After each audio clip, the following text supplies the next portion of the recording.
Hello there, welcome to another video. Let's talk about how to go ghost and come back better. I know it's easier said than done, but by going ghost, I don't mean you should quit going to work or pretend that you're invisible. What I mean is removing distractions in your life that are not important and start focusing on yourself and your goals. The idea is to have them ask, like, since when? The idea is to stay low key, then pop out. Listen, don't be the type of friend that when someone feels like getting drunk, you are the first person that crosses their mind because you identify yourself as a drinking buddy.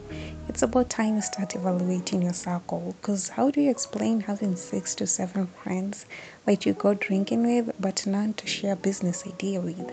How do you explain having 6 to 7 friends that you gossip with but none to pray with?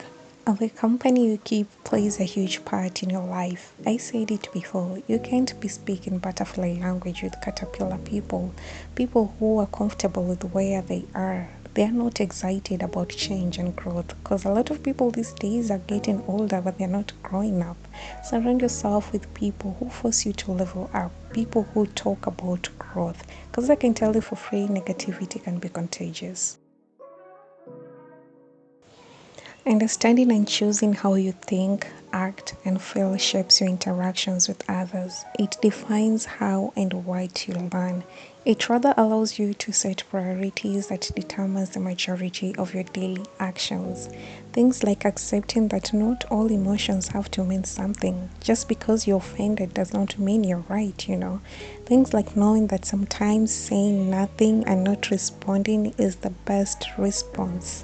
Understanding that sometimes you don't have to seek revenge because rotten fruits fall by themselves. Understanding that you're way too grown to be going back and forth with adults who act like children.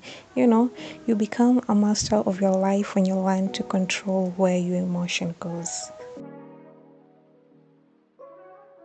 How you start your day has a huge effect on your overall effectiveness and productivity for the rest of your day. Instead of you automatically grabbing your phone and scrolling through TikTok, how about you take a moment and pray, journal, and write about the things you're grateful for?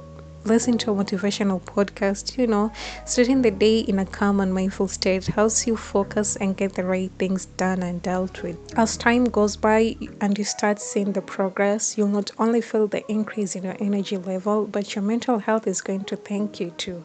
The less hectic emotions you start the day with, the less you'll have all day. The calm morning routines help reduce mild anxiety, therefore makes you more mindful and competent throughout the day. Listen, your health and your well-being should never be a by the way or an afterthought. Start by incorporating regular exercises into your routine.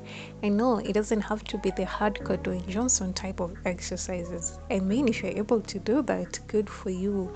But the idea is to create a routine that suits your lifestyle and a goal that you're able to attain so that you don't end up procrastinating. Your sleeping pattern also plays a huge role in your well-being. Eating a balanced diet, detoxing from junk food, drinking enough water, making time for self-care, all these are not just good habits for your physical health, but they go hand in hand with your mental health. You cannot perform your best if you feel worn out, because after all, a healthy body fuels a healthy mind. And I know it's easier said than done, but you'll not be able to see any change unless you put in the effort, because even the hardest subjects can be understood when you put in the effort.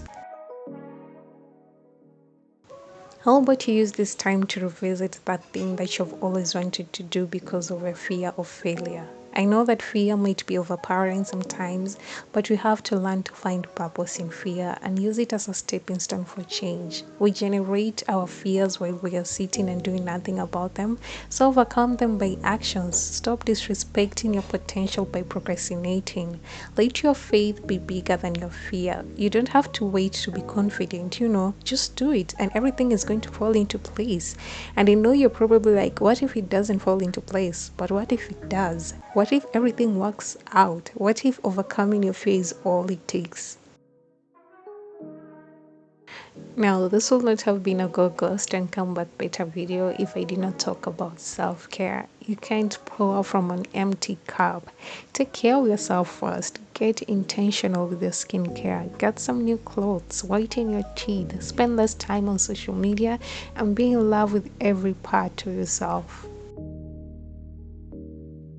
This may probably come out as cliche, but that's the truth. There is no other way you can go about it. Consistency is key. It's not about making a huge step at once, it's about the consistent actions you take every day. Whether it's you trying to learn a new skill, whether it's you trying to be at the gym 5 times a week, or you trying to cut off junk foods, consistency and discipline is what is required. Let your focus be different. Invest in your time on growth. People don't have to understand what you're up to. Now I look like a fool until it started raining. Keep putting in the work, keep showing up. Eventually, it's going to make sense. Let your actions speak louder than your words. Let your success be your noise in the end. Again, going ghost and becoming a better version of yourself isn't something that is going to happen overnight. Successful people aren't just lucky. Unless your father is Elon Musk, that is one thing. Generational wealth is one thing. But most successful people started from scratch. They put in the work. They set habits that kept them pushing and moving forward. Because when it comes to success, it's not about the sprint, it's about the marathon. It's not about perfect, it's about the effort. When you make effort every day, that's when transformation happens. And this all brings us to the end. I hope you liked it, and if you did, please hit the like button and subscribe if you haven't already, and I will see you in my next time.